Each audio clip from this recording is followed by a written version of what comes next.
An introduction to critical care, presented by me, your host, Pat Nelligan.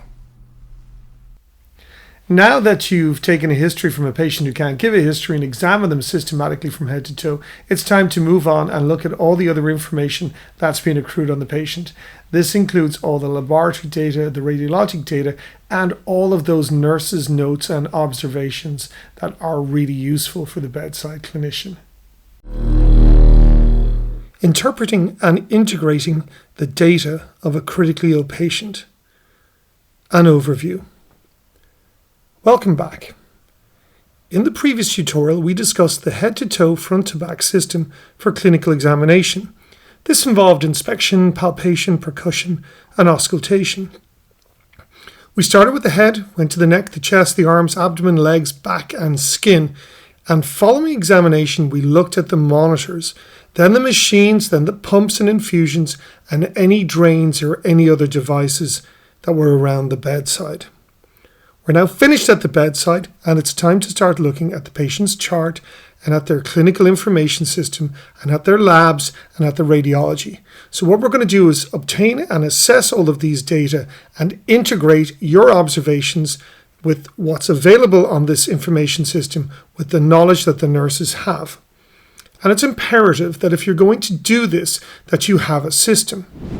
And this is the system that I would suggest you use in order.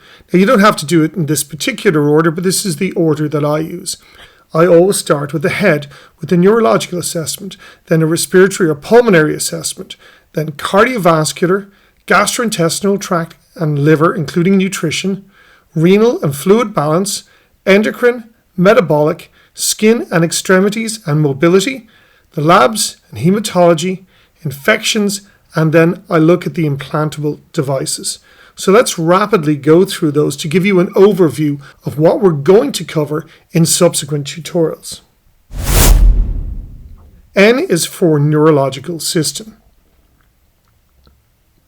The neurological system is evaluated initially by looking at the patient's level of consciousness, starting with AVPU, as I previously mentioned, and then the Glasgow Coma Scale, or the Richmond Agitation Sedation Scale, including the CAM ICU score.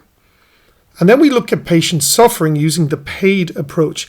PAID means pain, anxiety, agitation, insomnia, and delirium. The identification of anxiety requires that we look at anti-anxiety drugs, anxiolytic drugs.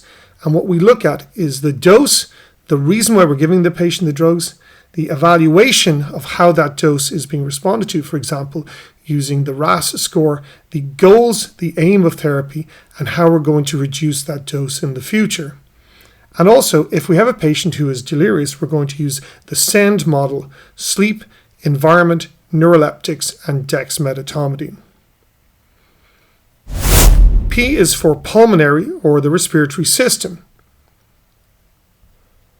This will involve initial assessment of blood gases, how well the patient is oxygenating, and how well the patient is ventilating.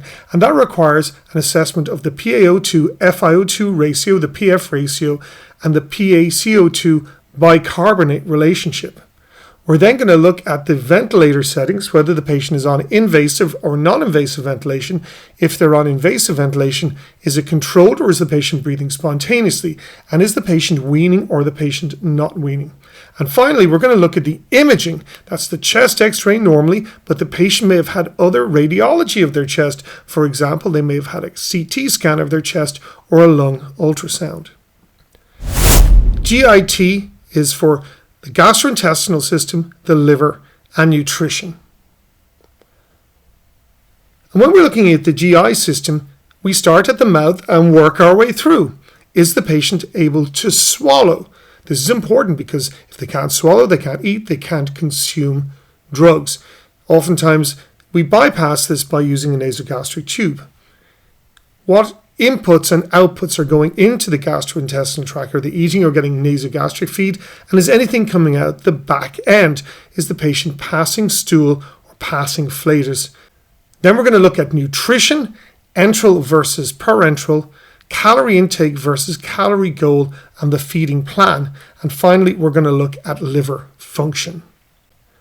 R is for renal, and this is really important because we're looking at the kidney function, and the major purpose of the kidneys is to control fluid balance. We want to know what the fluid balance is today, both for today and cumulatively. Inputs minus outputs. Is the patient positive? Is the patient negative? And if so, what's the plan with this? Does the patient have or has had acute kidney injury? We want to know the labs and the scoring system that you've used, Rifle, Akin, Kiddigo. Finally, is the patient receiving kidney replacement therapy, such as continuous kidney replacement therapy or intermittent hemodialysis? If they're on continuous kidney replacement therapy, what form of anticoagulation has been used? What is the strategy? Are we taking off fluid? EM is for endocrine and metabolic. A big component of this is glycemic control, which is whether or not the patient requires either insulin to bring the blood sugar down or a glucose infusion to bring it up again. Corticosteroids are widely used in critical care, and you need to know that the patient is on them, and you need to know the side effects. And that's why I put the steroids with the blood sugar, because if a patient has a high blood glucose and they're on steroids, that's predictable, and it's a complication of therapy. We also need to know the thyroid function and what the patient's overall metabolic status is. For example, are they gaining weight or losing weight? S is for skin, extremities, and mobility. You've already done a physical evaluation of the skin and extremities. However, you will need to evaluate certain things. First of all, skin, are you using creams, ointments, or antifungals? Extremities, sequential compression devices and TED stockings. Is the patient receiving anticoagulants, for example, low molecular weight heparinoids? If not, why not? Are they receiving other drugs that may cause anticoagulation? And most importantly, what's the story with mobility? Is the patient lying in bed all the time? Are they being gotten out of bed? If they are they standing or are they walking? There is nothing that makes me feel better in the ICU than seeing my chronically critically ill patients being walked up and down the corridor. L and H is for labs and hematology. And this is really important also. In terms of labs, there are a series of lab tests that you may not have covered looking at renal, endocrine, and metabolic. So you need to look at those. Some of them might be, for example, plasma osmolality, urinary electrolytes, etc. And in particular, metabolic causes of acid-base dysfunction, such as ketones and lactate. And in terms of hematology, we're interested in the presence or absence of anemia. If the patient is anemic, is it microcytic or macrocytic? You might want to look at the iron and ferritin. And when you finish looking at just the hemoglobin and its components, you then need to put a particular focus on coagulation issues. The platelets, low platelets are a sign of serious critical illness, and the coagulation profile. Does the patient have an acquired coagulopathy? And if so, are we treating that, for example, with vitamin K? I is for infections, current and previous infections. In terms of current infections, what is the source? What are the positive cultures that we've had and what are the negative cultures? What antimicrobials are being administered and what is the planned duration of therapy? We also need to know about previous infections that are clinically relevant and whether the patient is at infection risk. For example, they may have HIV, neutropenia, leukemia, lymphoma, etc. And finally, you need to know if the patient has colonizing bacteria such as MRSA, VRE, CPE, etc. D is for devices. These are implanted or embedded devices. Importantly, these devices may become infected, and that's why I put the two of them together.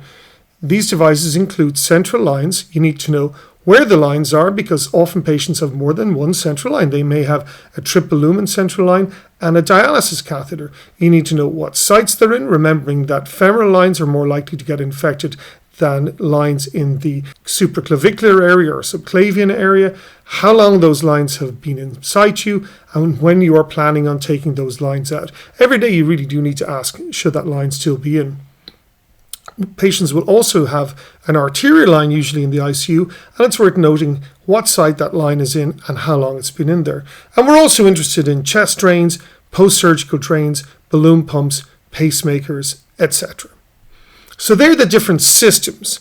And now you need a mnemonic to put those systems together. Well, here are the letters of each one of those systems. Nothing jumps out of you that easy in terms of forming a mnemonic. I've had various different versions of this over the years. I'm going to give you one. You don't have to use it. I suggest strongly that you come up with your own one.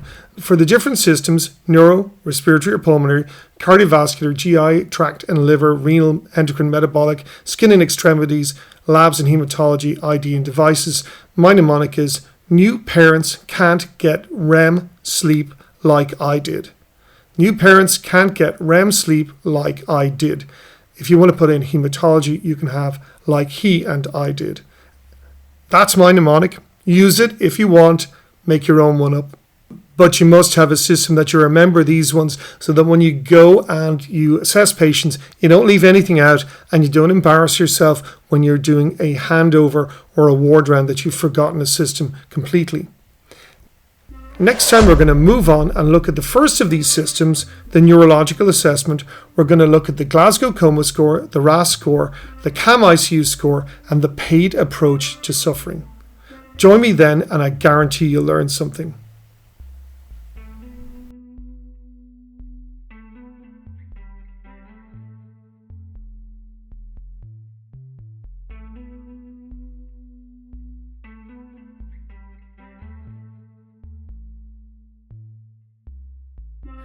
Thanks for watching this video. If you enjoyed it, please subscribe at YouTube or follow me at ccmtutorials.org. Give me lots of likes and leave some comments